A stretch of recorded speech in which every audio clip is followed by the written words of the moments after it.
1971, un general de brigada del ejército brasileño, un hombre que comandaba operaciones de inteligencia en 3 estados, recibió órdenes directas de Brasília para investigar a Chico Xavier. La misión era simple: probar que aquel hombre flaco de Uberaba era una amenaza para la seguridad nacional, un manipulador de masas que usaba la superstición para controlar a millones de brasileños. Ese general armaba un equipo de 7 agentes, infiltraba informantes en los centros espiritistas, pinchaba correspondencias y produjo un informe de más de 300 páginas. Ese informe nunca se divulgó, y el motivo por el que nunca salió a la luz no tiene nada que ver con censura militar. Tiene que ver con lo que le sucedió al propio general cuando él mismo decidió ir personalmente a Uberaba para confrontar cara a Chico Xavier. El nombre de él era Augusto Ferreira Mendón, 9A, general de brigada, condecorado 3 veces por servicios prestados durante operaciones de contrainteligencia en el sur y en el sudeste. Un hombre que no crefa en Dios y lo desefa abiertamente en una época en la que decir eso dentro de un cuartel era casi tan peligroso como confesar simpatía por la izquierda. Mendona no era un militar cualquiera, era el tipo de hombre que miraba a los ojos de un prisionero durante un interrogatorio y no parpadeaba. Era el tipo de hombre que dormía 4 horas por noche y consideraba eso un exceso.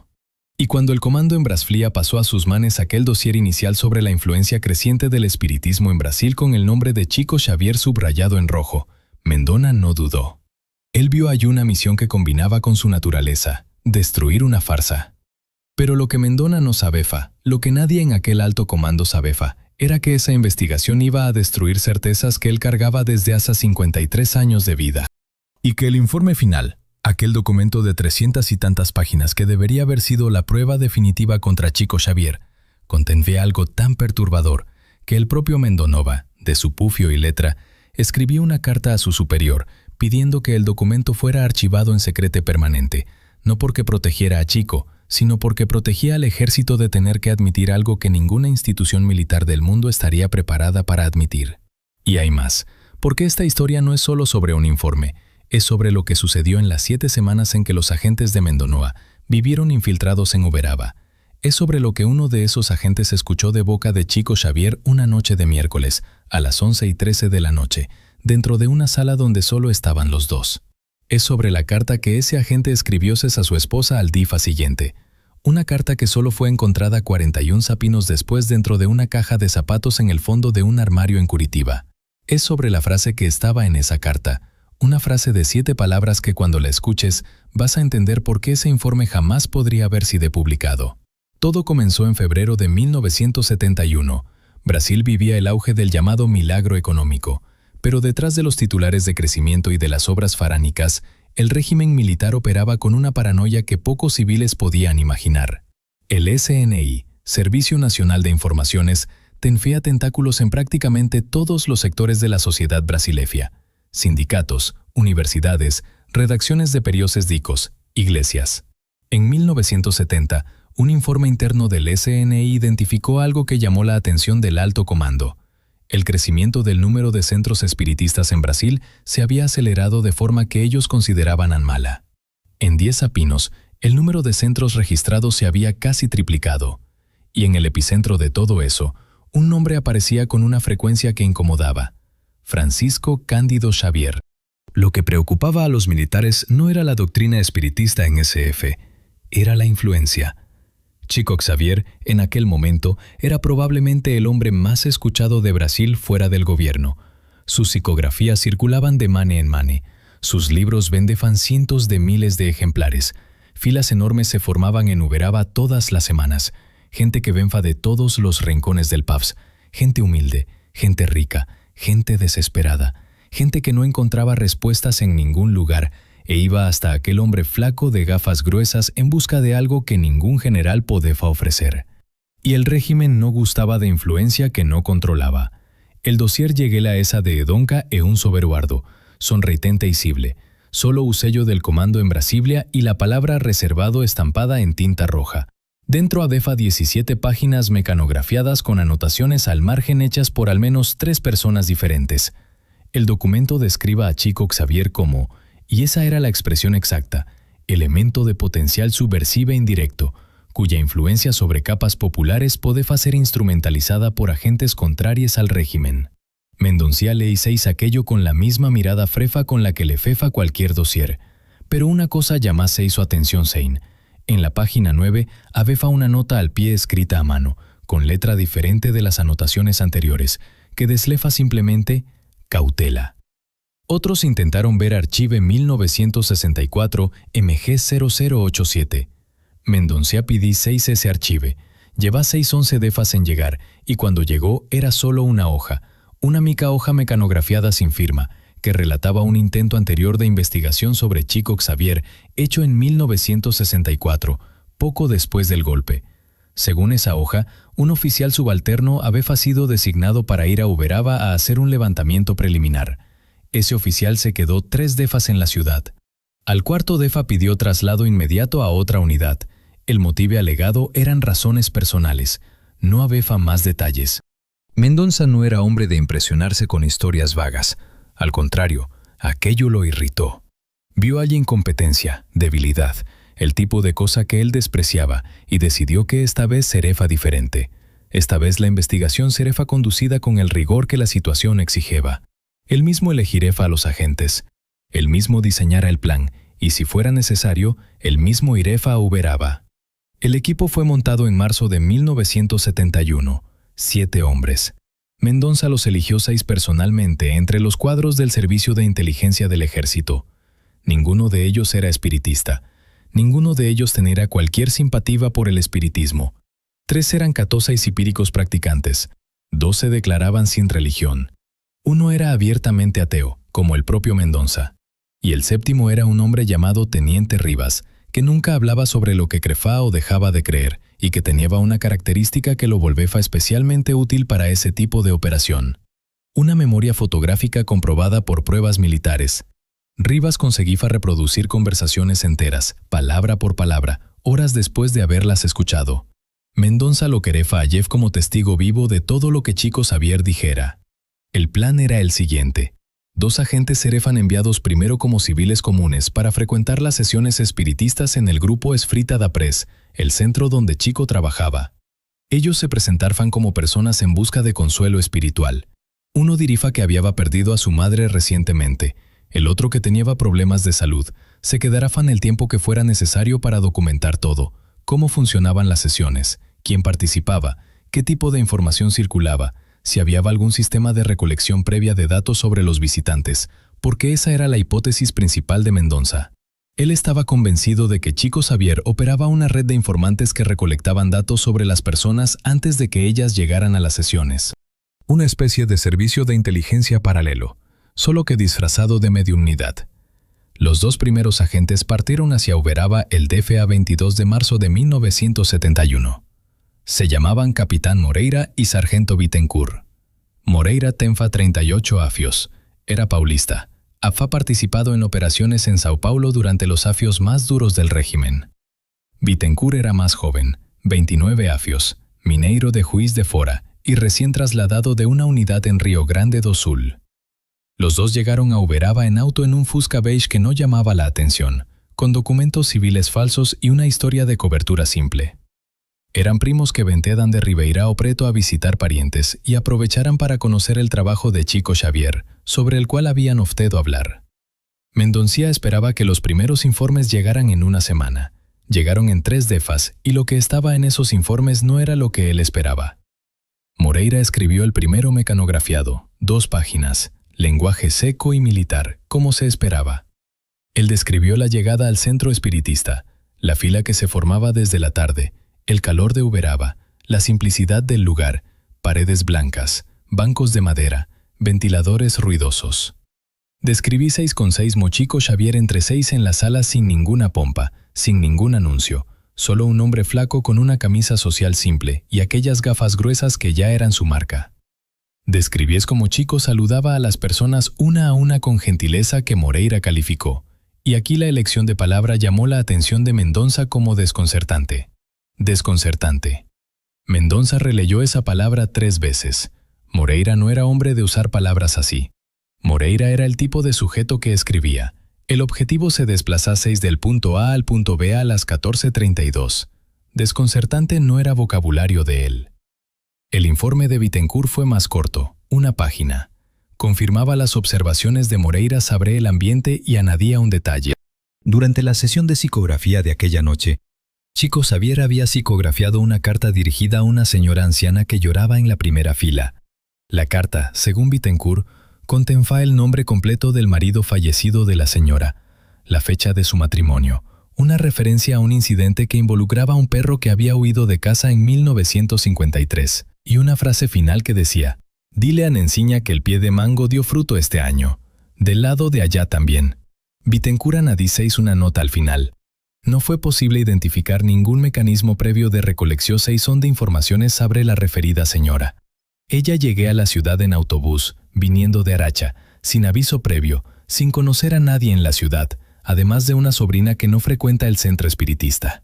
Profundizaremos la investigación. Mendonça leía los 2 informes en su oficina en Sao Paulo. Furnó 3 cigarrillos seguidos y escribí 6 en el margen. Suficiente. ¿Lo hieren más tiempo? Lo tendrán, pero quiero resultados concretos.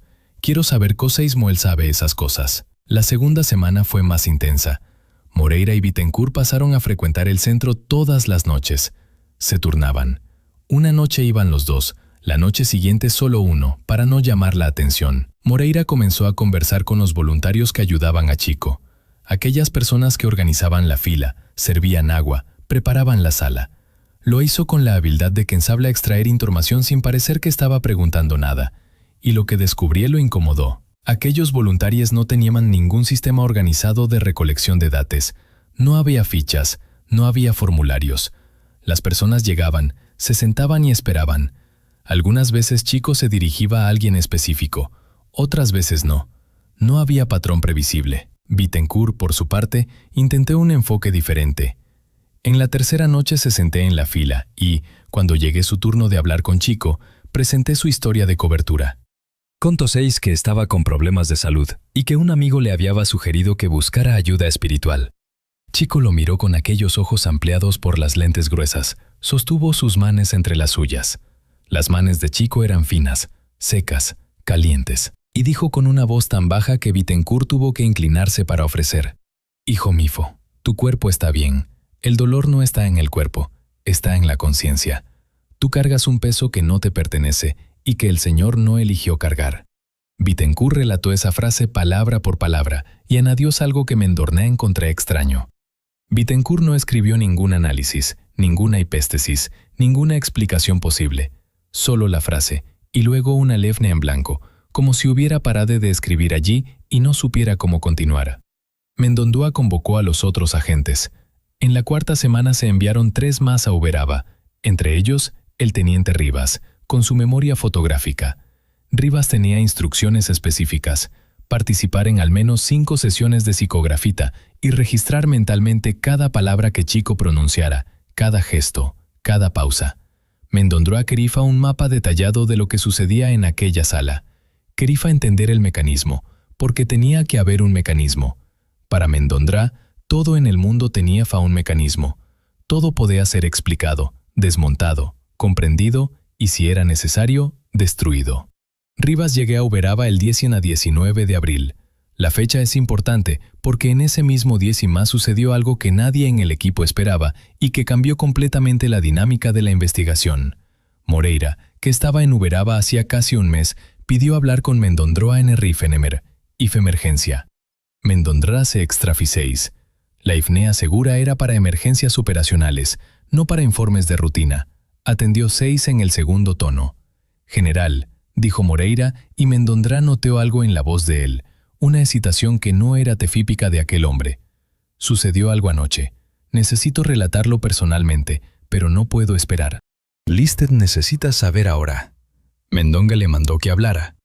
Moreira contó que la noche anterior, durante una sesión de psicógrafa, Chico Xavier estaba parada en medio de una carta que estaba escribiendo, levantado los ojos, cosa que él rara vez hacía durante las psicógrafas, según los voluntarios, y mirado directamente en dirección a Moreira, mirado por unos 4 o 5 segundos sin decir nada. Luego volvió a escribir.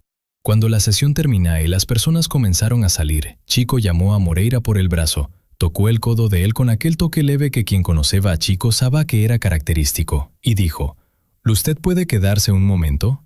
Moreira se quedó. Los otros fueron saliendo. Se quedaron los dos y un voluntario que apagaba las luces. Chico miraba a Moreira con una expresión que Moreira describía como paciente, como si estuviera esperando que yo entendiera algo que él ya sabara. Y entonces Chico dijo: «Yo sé por qué usted está aquí, hijo Mifo, y quiero que sepa que no hay problema. Si quieren investigar, están en su derecho. Yo no tengo nada que esconder. Pero podele a tu general que tenga paciencia, porque lo que él busca no es lo que él va a encontrar». Moreira se quedó mudo. Según el propio informe, él sentía la sangre salir de la cara. No porque tuviera miedo. Moreira no era hombre de tener miedo, sino porque en sus propias palabras no había ninguna explicación desígica, operacional o circunstancial para que aquel hombre supiera que yo estaba allí a servicio de un general. La cobertura de Moreira era sufrida, documentos falsos, historia de cobertura ensayada, ningún contacto con cualquier persona en Uberaba que pudiera haberlo identificado. Él no usaba el teléfono local, no recibía correspondencia, no se comunicaba con nadie de fuera de la operación por medios que pudieran ser interceptados. E incluso si alguien hubiera descubierto que él era militar, lo que ya sería improbable, Losemos sabría que él estaba allí por orden de un general. Esa información era clasificada. Ni los propios agentes sabían el nombre de Mendoncia. Para ellos, la operación venía del comando, sin especificación. Mendoncia escuchó todo en silencio. Luego pregunté: ¿lo contaste a alguien? ¿Le Bittencourt sabe? Nadie sabe, general. Estoy llamando antes de hablar con cualquiera. Manteñas, dijo Mendoncia y colgó. Esa noche Mendoncia no durmió. Se quedó en la oficina hasta las 4 de la mañana. Fumó un paquete entero, releyó los informes desde el principio y por primera vez en toda la operación escribió una anotación que no era una instrucción ni un análisis. Era una pregunta. Una mica pregunta escrita a mano en la esquina inferior derecha de la última página del informe de Moreira. ¿El S6MO? Pero esa pregunta no iba a quedarse sin respuesta por mucho tiempo, porque lo que sucedió en los días siguientes hizo que la cuestión de cómo Chico sabía que Moreira era un agente se volviera casi insignificante al lado de lo que vino después. Rivas comenzó su trabajo de observación el día 20 de abril. Con la precisión que le era característica, él pasó las primeras 48 horas haciendo lo que sabía hacer mejor: observar sin ser notado. Se sentaba siempre en el mismo lugar, tercer banco de la derecha, cerca de la pared, y registraba mentalmente todo: la hora exacta en que Chico entraba en la sala, cuántos minutos pasaba entre una psicografía y otra, el movimiento de las manos de Chico mientras escribía, rápido, sin pausas, como si alguien estuviera dictando a una velocidad que la mano apenas conseguía seguir. La expresión del rostro de él durante las psicografías, los ojos semicerrados, la frente ligeramente fruncida, la boca que a veces se movía como si repitiera silenciosamente las palabras antes de escribirlas. En el tercer DIFA, Rivas presenció algo que lo marcó. Una mujer joven, quizás de 30 años, estaba sentada en la primera fila sosteniendo una fotografía contra el pecho. Lloraba silenciosamente. Chico, durante la psicografía, comenzó a escribir una carta y cuando terminó, llamó a la mujer por el nombre. Dona Marlene, sin que ella se hubiera presentado, entregó la carta. La mujer leyó las primeras líneas y cayó de rodillas. Literalmente cayó de rodillas en el suelo, como si las piernas hubieran perdido la fuerza. Las personas alrededor se levantaron para ayudarla. Ella abrazó el papel contra el rostro, mojando las palabras con lágrimas, y repetía una mica frase. Nunca había hablado con nadie sobre la camisa del marido debajo de la almohada. Eso era algo que ella hacía sola por la noche, cuando la hija de 2 años ya estaba dormida, porque el olor del marido todavía estaba en la tela y ella necesitaba eso para conseguir cerrar los ojos.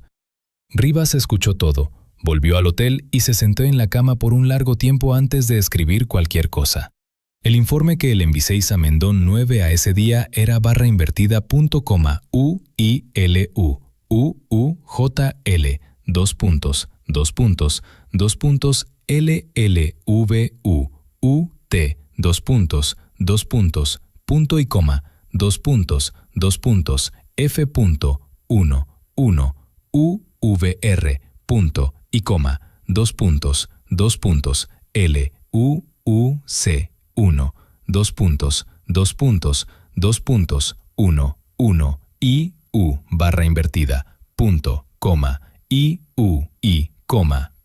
barra invertida, punto, coma, U I I U L U U I I I U I 1 1 1 1 2 puntos 1 1 L L L L D L Re U D 1 1 1 L D L. Había una observación que salefía del patrón. Ninguna de las hipótesis operacionales proporcionadas por el comando explica el caso de esta fecha. La posibilidad de recolección previa de informaciones sobre la persona en cuestión es, en mi evaluación profesional, 0. Mendorna recibió ese informe junto con otros 2 de los agentes que estaban en Uberaba.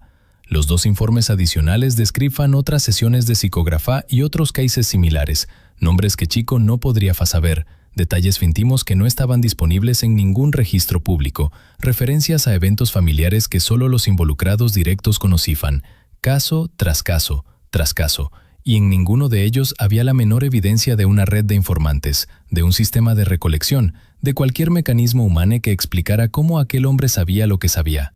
Mendorna no gustó nada, no porque los informes fueran males, eran impecables, detallados, bien escritos. No gustó porque ellos no decían lo que él quería ofrecer, y Mendorna era un hombre que no aceptaba que la realidad contradijera sus hipótesis. Si la realidad contradecía, la realidad estaba equivocada. Él decidió intensificar la operación. Mandó pinchar las cifneas telefónicas del centro Esfrita y de la residencia de Chico Xavier.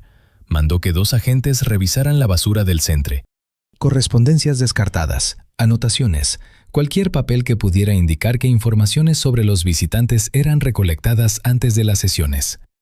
Mandó que Rivas se acercara a los voluntarios más cercanos a Chico e intentara descubrir si alguno de ellos tenía contacto con redes de información, agendas de investigación privada, registros civiles, hospitales, cualquier fuente de datos personales. 3 semanas pasaron. Los pinchazos no revelaron nada sospechoso. Las llamadas que Chico recibía eran, en su mayor fara, de personas pidiendo orientación espiritual, de editores discutiendo publicaciones de libros, de amigos personales hablando sobre cosas banales. El calor de Uberaba, la salud de Chico, que estaba siempre frágil, una receta de pastel que una señora quería enviarle. A basura el cetro no contenía ningún documento relevante, solo ollas usadas de psicografía, vasos plásticos, restos de velas. Y los voluntarios a los que Rivas se acercó eran, sin excepción, personas simples, devotas, sin ninguna conexión con cualquier red de información. Jubilados, amas de casa, un señor que trabajaba como carnicero por la mañana y ayudaba en el centro por la noche, una profesora primaria que organizaba las filas. Mendorna recibía los informes con una frustración creciente que él no verbalizaba, pero que se manifestaba físicamente. Fumaba más, dormía menos, respondía con monosflavos. Sus subordinados en Sao Paulo percibían que algo no estaba bien, pero nadie se atrevía a preguntar. Y entonces, en la 5ª semana de la operación, sucedió el episodio que lo cambió todo. Rivas estaba en el centro espiritista una noche de miércoles, 5 de mayo de 1971, a las 11:13 de la noche. Según el propio informe de él, la sesión 6 regular había terminado hace más de 1 hora. La mayor fara de las personas ya se había ido. Rivas se había quedado atrás a propósito, fingiendo organizar unos papeles, esperando que el centro se vaciara para poder examinar la sala con más calma. Los voluntarios fueron saliendo uno a uno. Quedaron solo Rivas y un voluntario anciano que cerraba las ventanas. Fue entonces cuando Chico apareció 6. Rivas encontró 6 extraño, porque Chico normalmente salfa poco después de las sesiones acompañado por alguien. Pero aquella noche él volvía a la sala solo.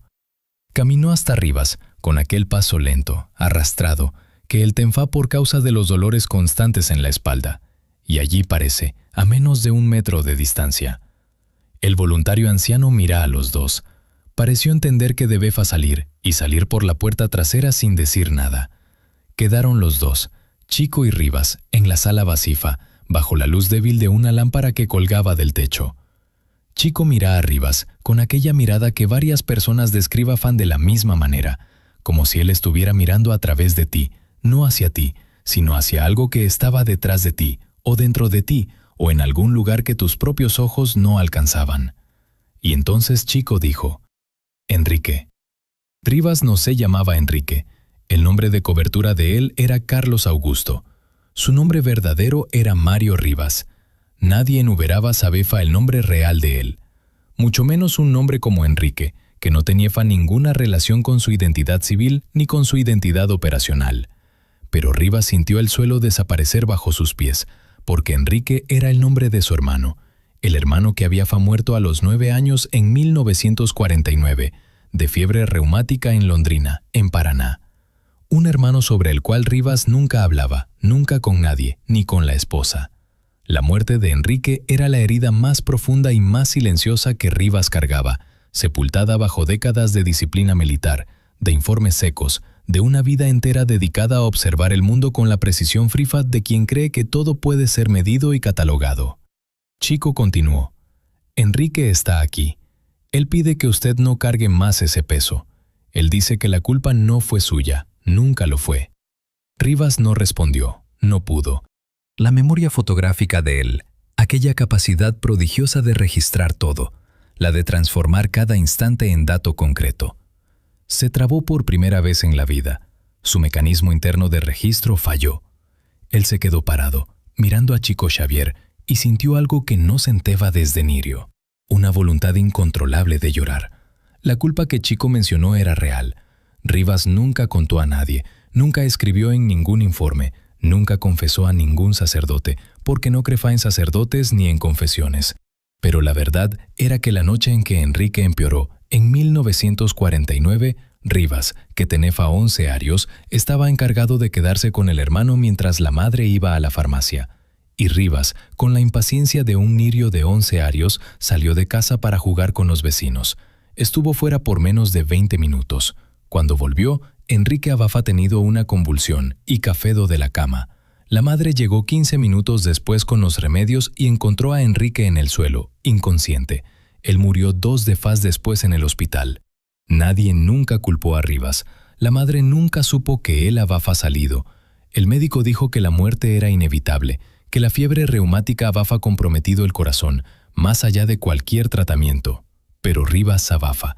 Cargaba aquello como si fuera un documento clasificado dentro del propio pecho, un documento que nadie jamás leerá. Y ahora, un no moretiaco a egaras gruesas en un semero esperra en el un menora en Minas Gerais, acababa de abrir ese documento y leerlo en voz alta. Chico dijo más una cosa aquella noche, y esa es la frase que estaba en la carta que Rivas escribió 6 a su esposa al día siguiente, la carta que solo fue encontrada 41 años después en Curitiba.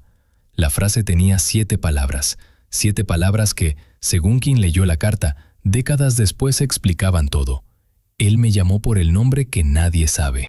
No, el nombre de Rivas, el nombre de Enrique, el nombre que nadie sabía que importaba, el nombre que era la clave para un dolor que Rivas había cerrado con 7 llaves y arrojado a un pozo tan profundo que él mismo pensaba que había olvidado, pero no había olvidado. El cuerpo olvida, la memoria militar olvida, pero la conciencia no olvida. Y Chico Xavier, de alguna forma que desafiaba toda la 16 jica, toda la ciencia, todo entrenamiento militar y todo el materialismo filoseifico, tenfa la llave de ese pozo. Rivas salió del centro espiritista en silencio aquella noche. Caminó hasta el hotel sin prisa. No cena.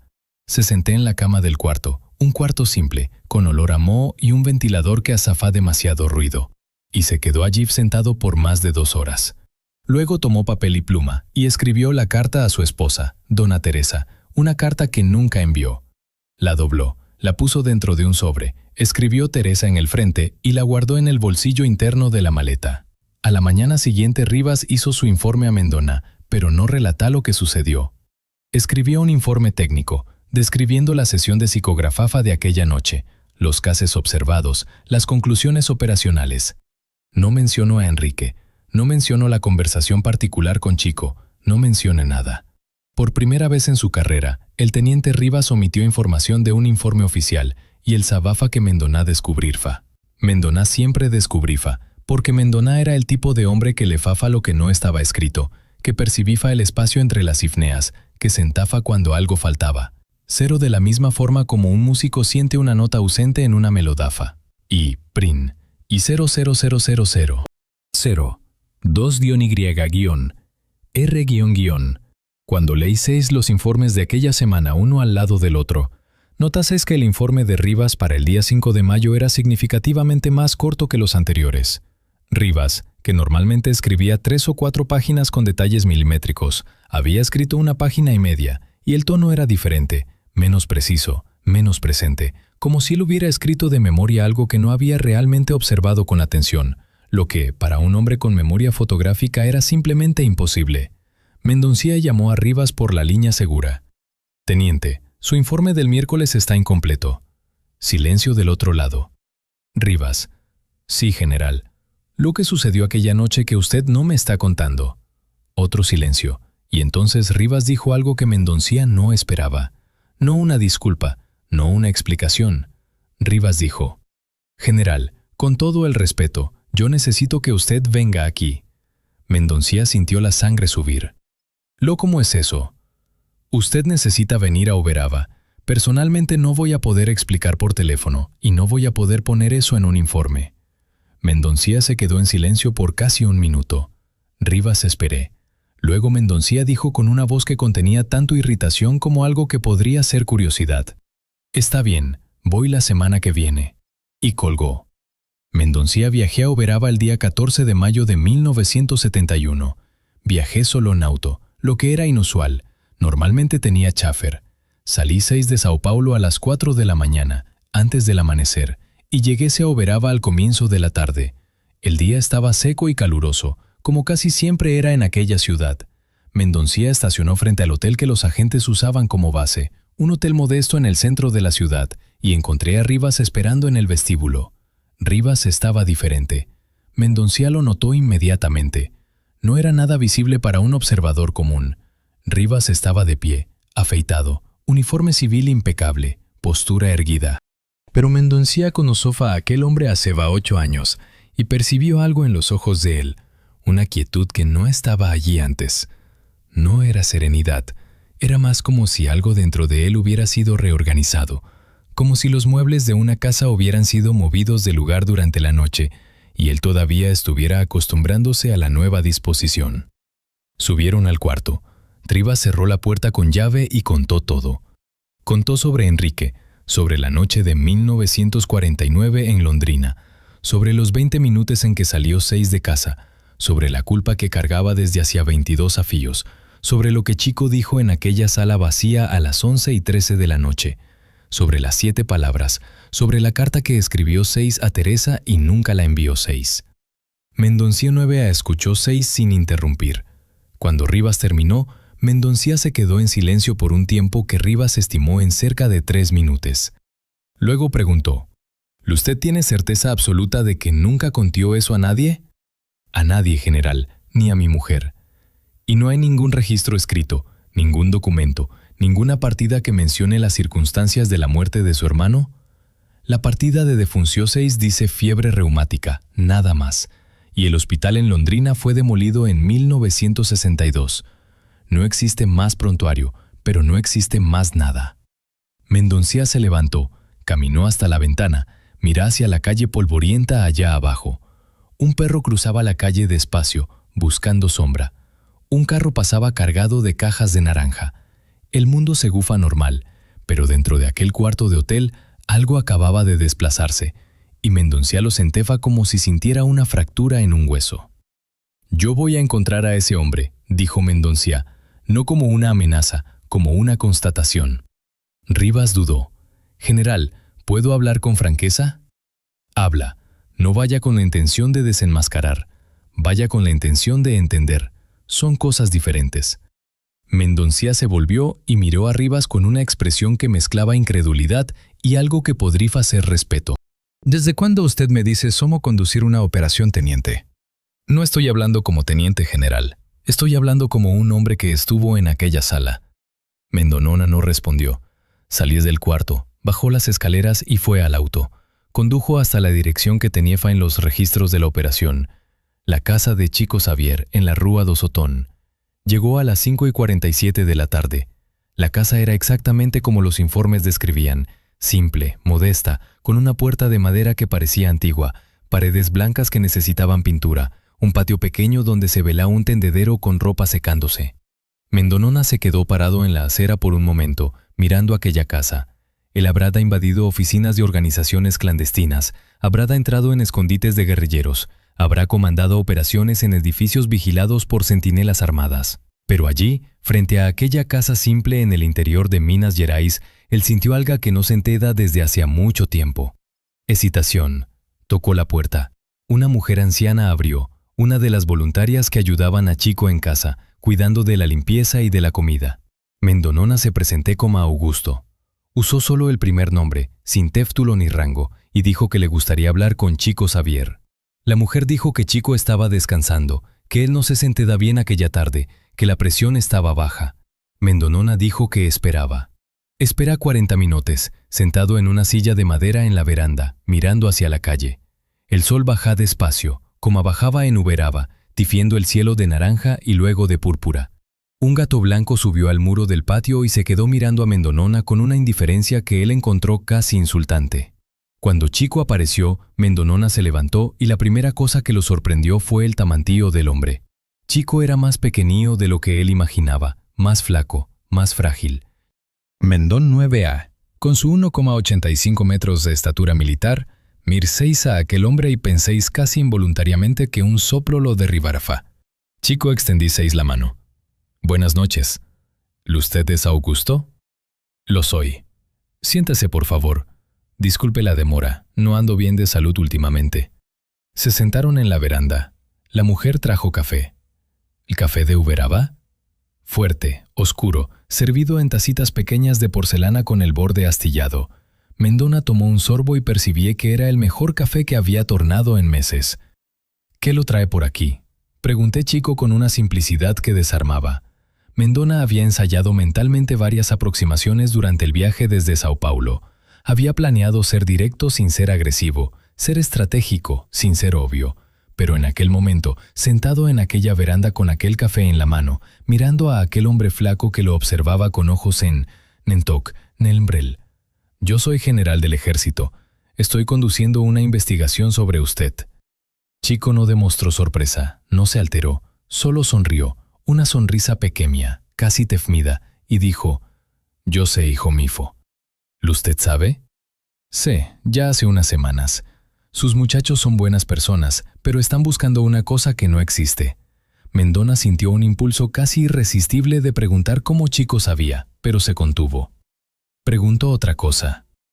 ¿Y qué es lo que existe según usted? Chico miró hacia el cielo, que a esa altura ya estaba oscuro con las primeras estrellas apareciendo. Existe aquello que usted tiene miedo de encontrar, general. Mendona frunció el cefio. Yo no tengo miedo. Todo hombre que pasó la vida entera creyendo que el mundo termina cuando el cuerpo muere tiene miedo de descubrir que estaba equivocado. No es miedo de fantasmas, general, es miedo de tener que rehacer todo lo que construyó por dentro. Mendona se quedó en silencio.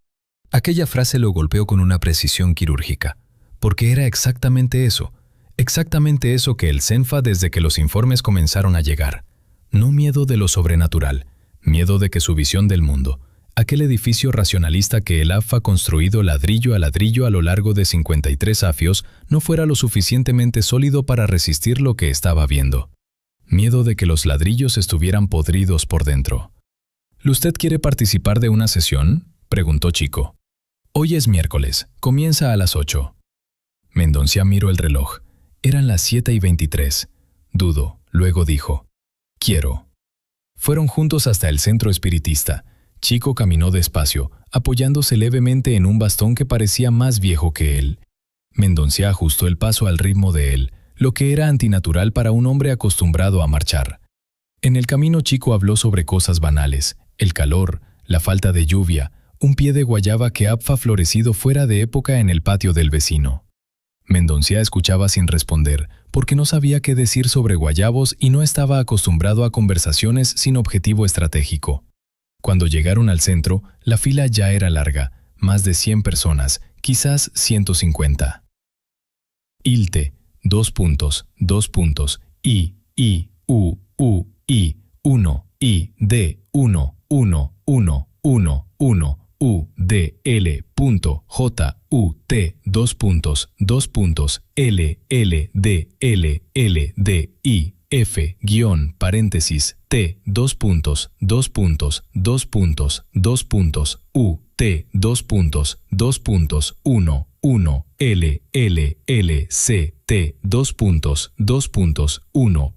J, U, T, I, C, T, I, L, D, U, L, D, V, L, L, U, T, 11, I, D, V, I, U, D, 11, C, T, de prisioneros, filas de reclutas, filas de personas esperando para prestar declaración 6N. Aquella fila era diferente. Las personas estaban allí porque querían estar. No apfa obligación, no apfa miedo, no apfa coerción. Apfa algo que Mendoncia no conseguía nombrar, pero que estaba en el aire como el olor de un incienso que ardiera en algún lugar invisible. Chico pidió que Mendoncia se sentara en el primer banco cerca de la mesa donde él trabajaba. Mendoncia se senté. Alrededor de él las personas se acomodaban en los bancos, conversaban en voz baja, sostenían fotógrafas, rosarios, cartas antiguas. Una señora al lado de él sostenía un par de zapatitos de bebé. Un hombre más adelante tenía los ojos cerrados y los labios se movían en oración 6en silenciosa. La sesión 6en comenzó 6 a las 8:07. Chico se sentó en 6 a la mesa. Tomóse una hoja de papel en blanco, sostuvo la pluma, una virome que Mendoncia conseguía, ofrecer su propia respiración. Y entonces Chico comenzó a escribir. Mendoncia observer. La mano de Chico se movía rápido, mucho más rápido de lo que Mendoncia esperaba. No había pausas para pensar, no había hesitaciones, no había correcciones. La pluma deslizaba sobre el papel a una velocidad que parecía casi mecánica, como si el brazo de Chico fuera solo un instrumento siendo operado por otra fuerza. Y mientras escribía, Chico mantenía los ojos semicerrados, la cabeza ligeramente inclinada hacia la derecha, como si estuviera escuchando algo que nadie más en la sala conseguía oír. La primera carta fue para la señora de los zapatitos de bebé, y Chico la llamó por el nombre, Dona Aparecida, y entregué a 2 páginas escritas, frente y verso. Doria Aparecida leyéis la primera línea y comenzóse a temblar. No era llanto todavía, era algo antes del llanto, aquel momento en que el cuerpo reconoce la verdad antes de que la mente la procese. Ella lleva la mano a la boca y leyó el resto en silencio, moviendo los labios junto con las palabras, como si estuviera escuchando una voz conocida a través del papel. Cuando terminá, mirá a Chico con una expresión que Mendoncia nunca olvidará. No era gratitud, no era alivio, era reconocimiento. La mirada de alguien que reencuentra a una persona amada después de mucho tiempo. La sesión dura 3 horas. Chico psicografía 11 cartas. Mendoncia observé cada una. Observé cómo Chico nunca preguntaba nada a las personas, nunca pedía informaciones, nunca miraba las fotógrafas que ellas traían antes de escribir. Observé cómo cada carta contenía detalles que provocaban reacciones violentas en los destinatarios, nombres que nadie esperaba oír. Preferencias a eventos privados, citas de frases que los fallecidos solían decir en vida. Observar cómo las personas salían de allí diferentes de cómo habían entrado, no curadas, no convertidas, sino transformadas por algo que él no conseguía clasificar.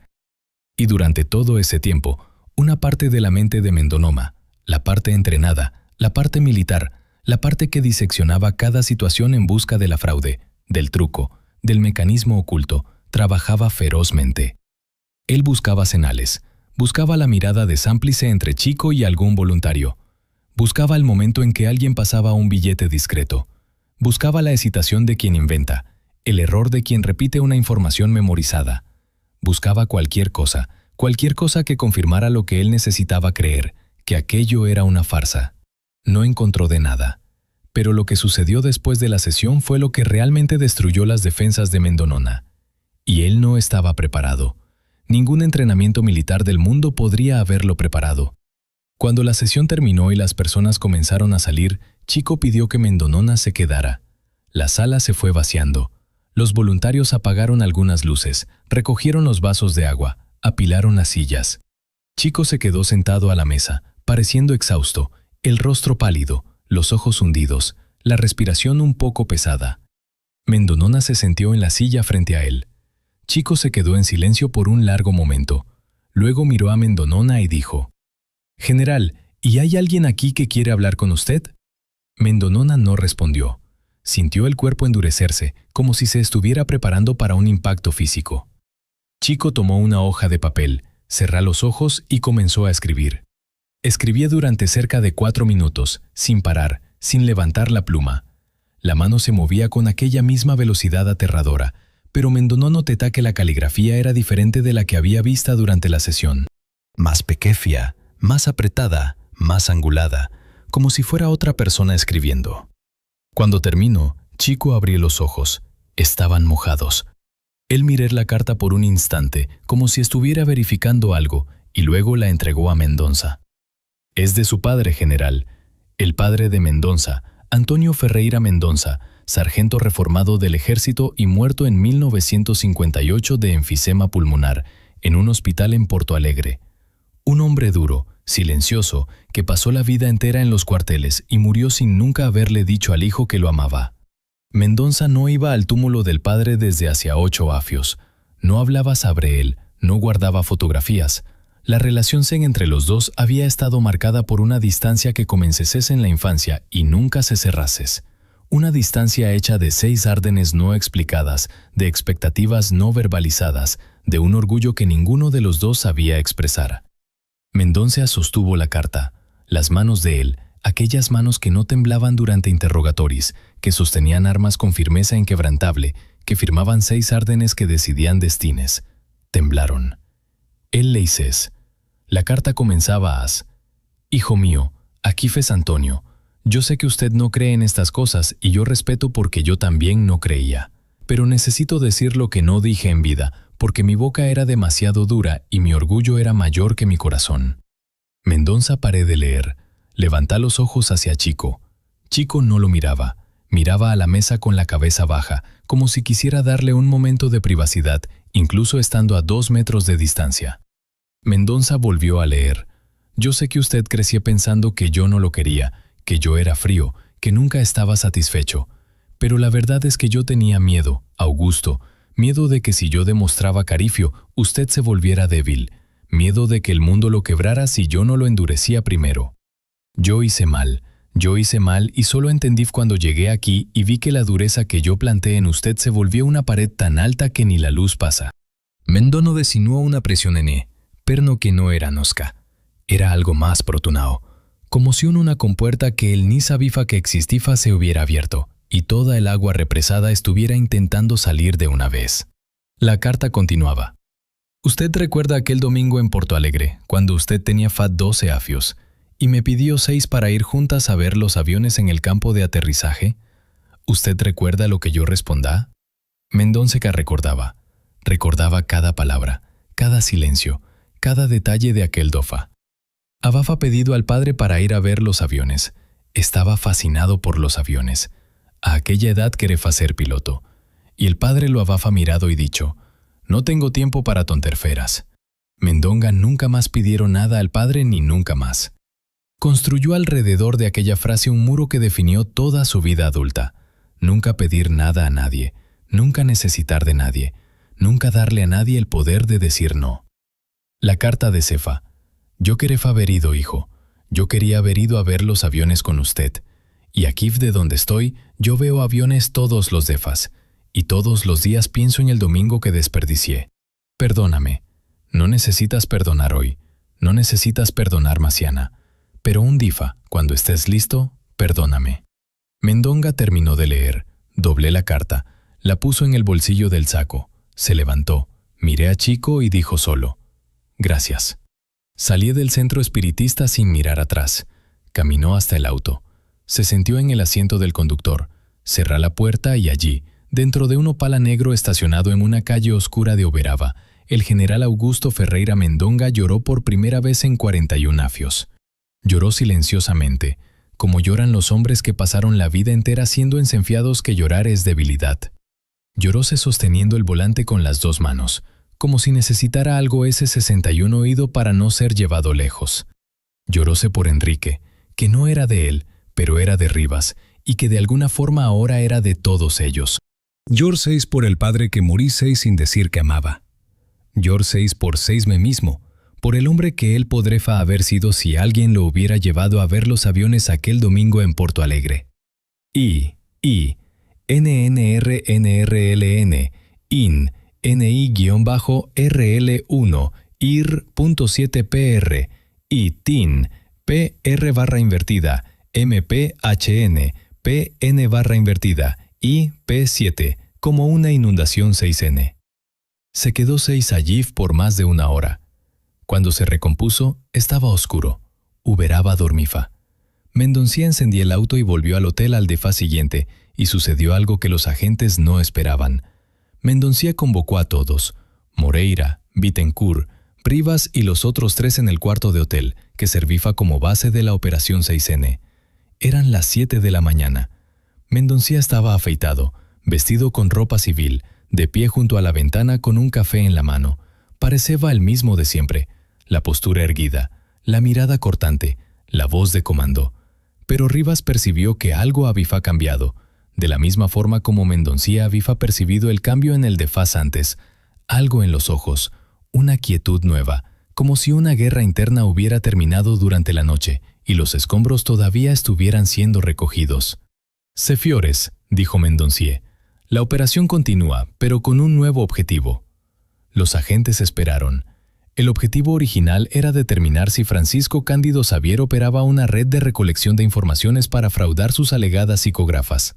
Después de 5 semanas de investigación, con pinchado telefónico, vigilancia presencial, infiltración en los cuadros de voluntarios y análisis de correspondencias, ninguna evidencia de fraude fue encontrada. Pausa. Mendoncía tomó un sorbo de café. El nuevo objetivo es el siguiente: documentar de la forma más rigurosa y detallada posible lo que de hecho sucede en las sesiones de psicografa de Chico Xavier.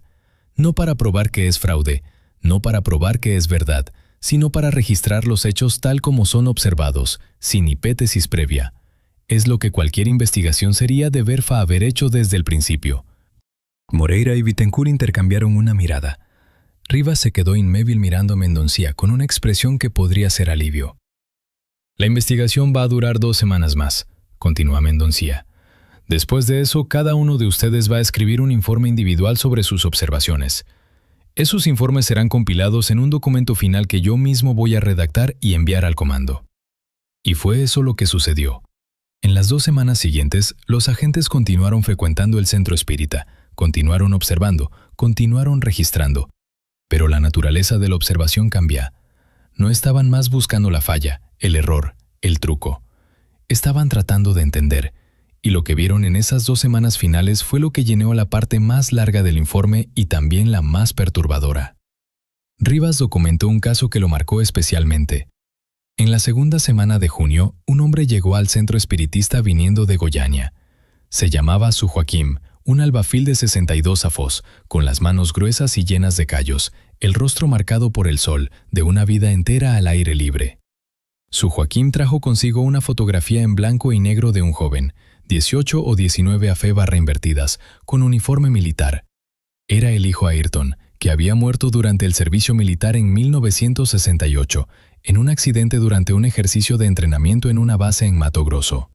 Su Joaquim nunca había recibido una explicación satisfactoria sobre cómo el hijo había muerto. El ejército dijo que fue un accidente con armamento durante maniobras. Entregaron el cuerpo en ataúd cerrado. No hubo investigación pública. La familia recibió una indemnización que apenas cubrió el funeral y una carta protocolar firmada por un comandante cuyo nombre nadie de la familia reconocía. Su Joaquim se sentó en la fila durante 4 horas.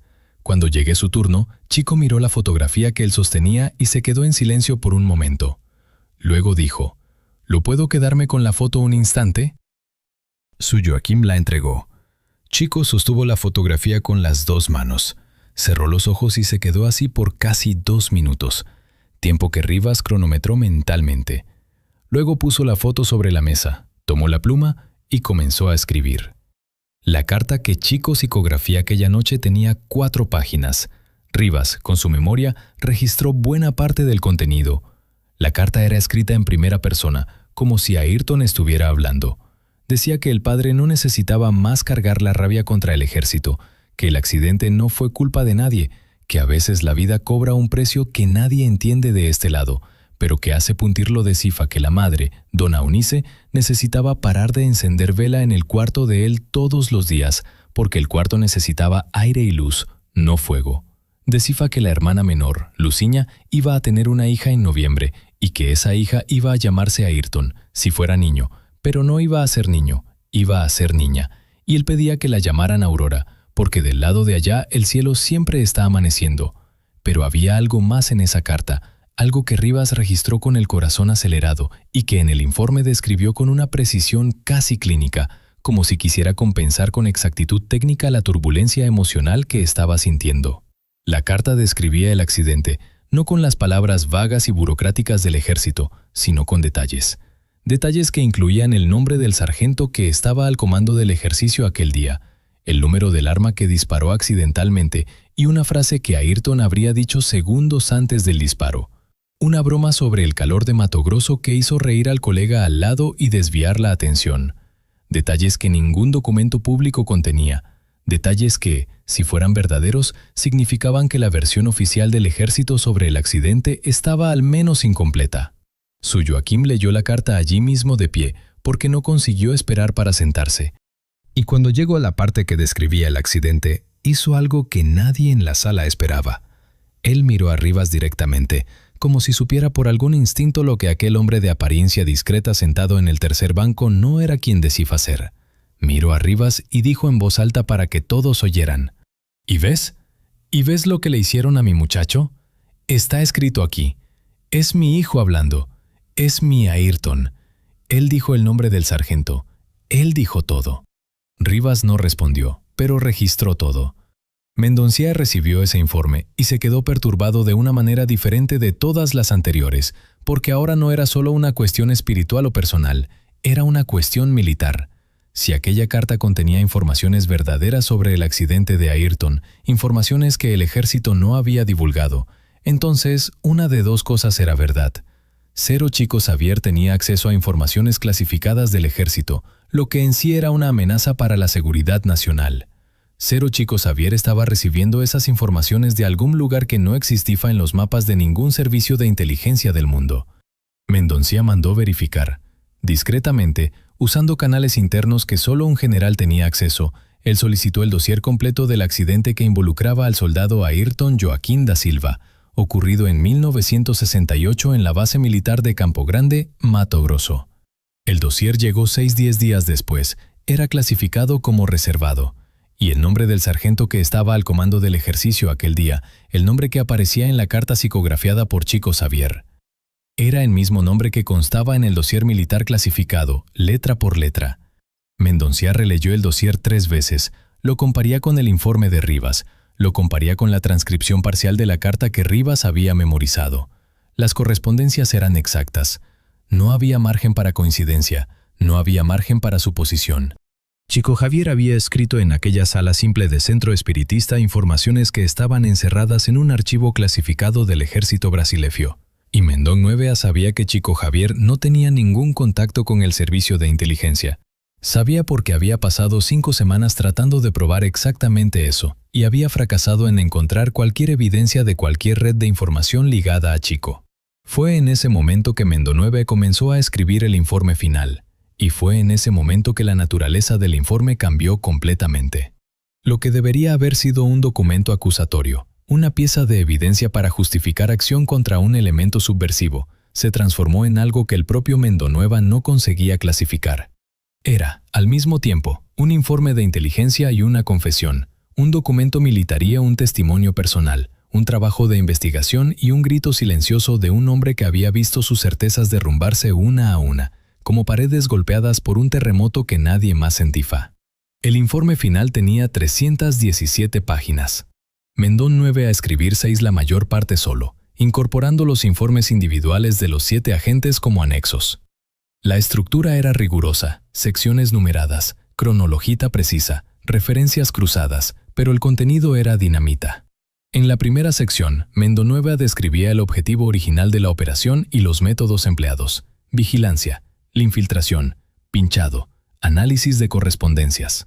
En la segunda sección presentaba las evidencias recolectadas, o más precisamente, la ausencia de evidencias. Ninguna red de informantes, ningún sistema de recolección de datos, ningún mecanismo de fraude identificado. En la tercera sección describía los casos presenciados por los agentes, las psicógrafas, Los nombres que Chico no podría saber, los detalles íntimos, las informaciones que solo los fallecidos y sus familiares más cercanos conocían. Caso tras caso, documentado con la precisión que se esperaba de un informe de inteligencia militar. En la cuarta sección, la más larga y la más explosiva, Mendona incluyó el caso de Ayrton. Y aquí, en vez de simplemente relatar, Mendona hizo algo que ningún informe militar suele hacer. Él puso uno al lado del otro la transcripción de la carta psicografiada y el dossier clasificado del accidente, y marcó punto por punto las correspondencias exactas entre los dos. El nombre del sargento, el número del arma, la secuencia de los eventos. La conclusión era inescapable, y Mendona la escribió con la frialdad de quien sabe que está firmando su propia sentencia profesional. Las informaciones contenidas en la alegada psicógrafa son coincidentes en todos los puntos verificables con las informaciones constantes del dossier clasificado del ejército brasileño referente al caso. No fue identificado ningún medio por el cual el señor Francisco Cándido Xavier podría haber tenido acceso a estas informaciones. En la quinta sección, Mendona hizo algo aún más inusual. Él incluyó los relatos personales de dos de sus agentes, Rivas y Moreira, sobre sus experiencias individuales con Chico Xavier, no como evidencia operacional, sino como testimonio de hechos que los agentes consideraron relevantes e inexplicables. El caso de Enrique, el hermano de Rivas, el momento en que Chico dijo a Moreira que sabía de la investigación. Detalles que no tenían explicación dentro del cuadro referencial de la inteligencia militar. Y en la sexta y última sección, I/invertida, no RN, RI, 1, 1, 1, C, I, V, OC, I, CIAN, R, I, R, AN, N, R, I, V, V, I/invertida, punto, A, V, I, L3, U/invertida, V, U, HIV/invertida, punto, 4, V, V, I, 1, I, U, V, I/invertida, U, V, V, I, V, I, V, U, I, U, 7, T, J, V, I, U, I/invertida, I. Informe nunca fue publicado. Mendonça escribiera.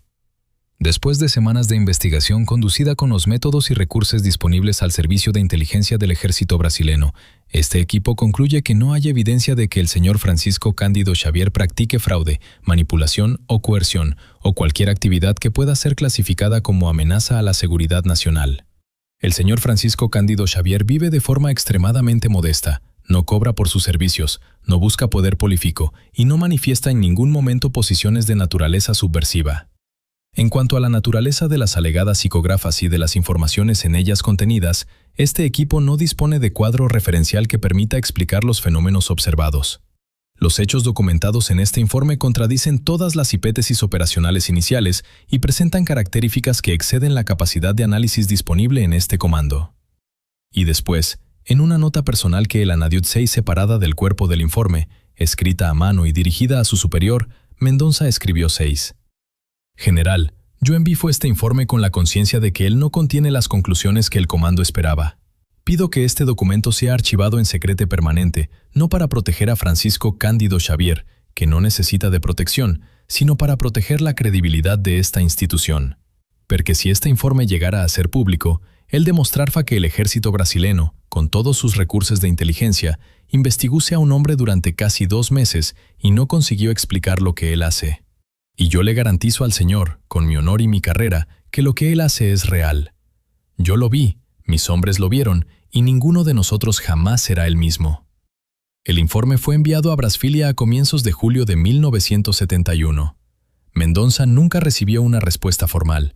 Ninguna. Ningún acuse de recibo, ninguna contraorden, ningún pedido de aclaración. El documento simplemente desapareció en las entrañas de la burocracia militar, como si nunca hubiera existido. Mendonça esperó una semana, 2, un mes, nada.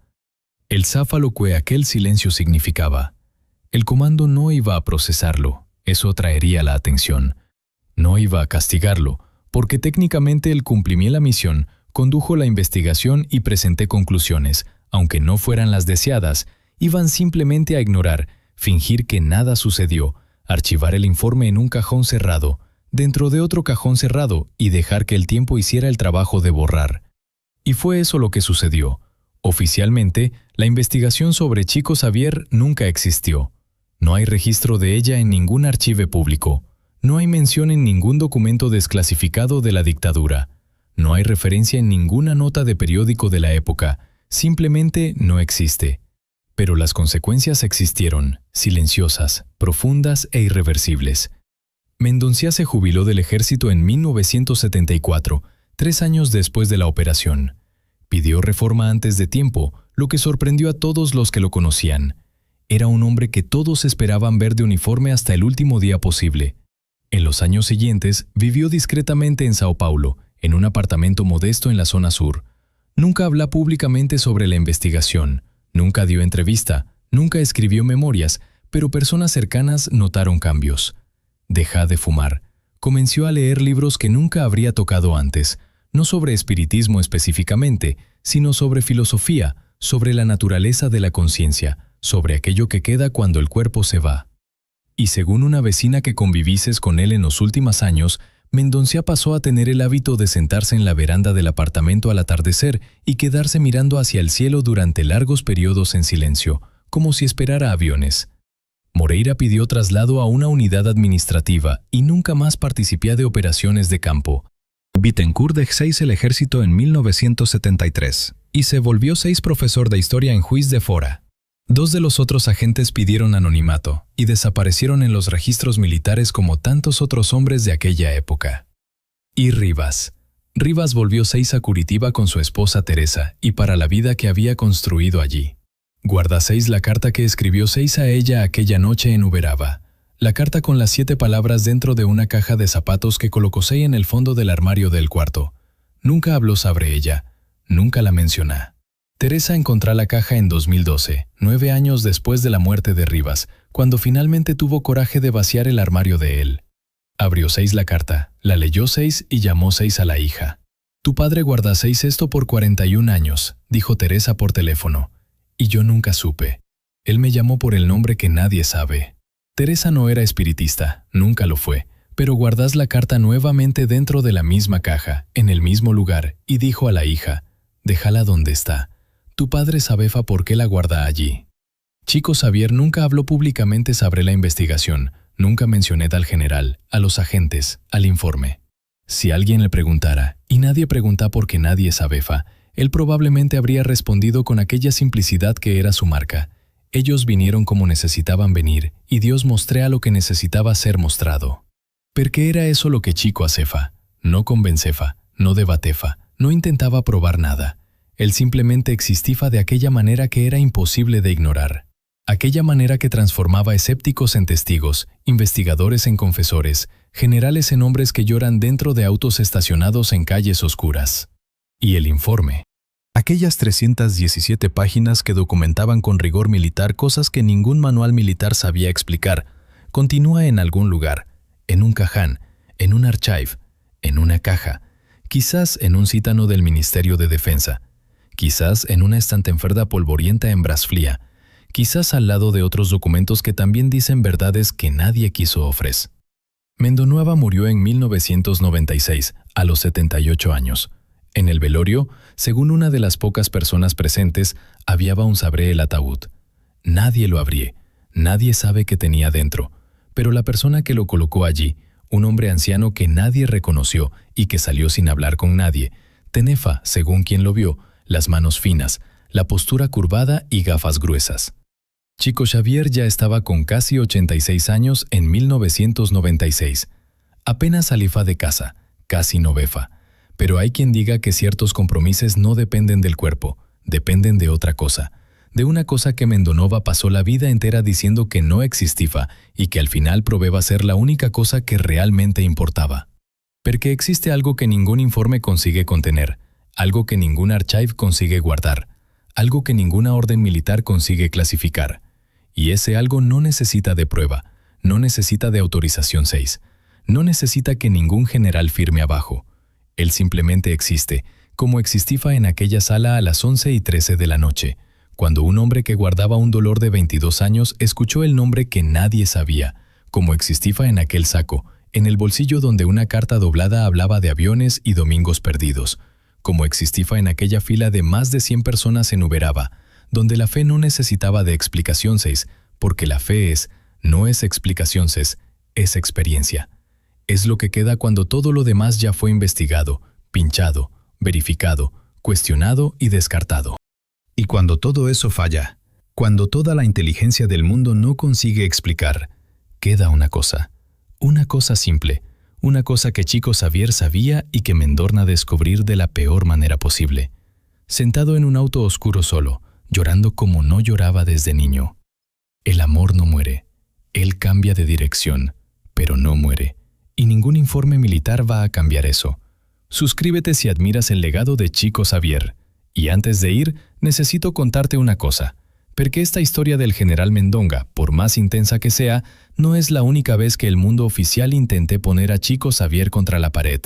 Hubo una vez, y esta historia es aún más impresionante, en que un juez brasileño decidió que no bastaban testimonios, no bastaba fe, no bastaban filas de gente llorando en los centros espiritistas. Él quiso pruebas concretas, jurídicas, verificables de que Chico Xavier realmente se comunicaba con los muertos, y él hizo algo que nadie esperaba. Convocó a Chico para una audiencia formal dentro de una sala de tribunal, delante de abogados, promotores y una familia completamente destruida por el dolor. ¿Lo que sucedió dentro de aquella sala? ¿Lo que dijo Chico? ¿Lo que oyó el juez? La reacción del promotor cuando una carta psicografiada fue leída en voz alta, deja a todos, absolutamente todos, sin explicación, inclusive al propio juez que salió de aquella audiencia como un hombre diferente del que entré. La historia completa está en este video aquí, y si ya lo viste, hay más historias.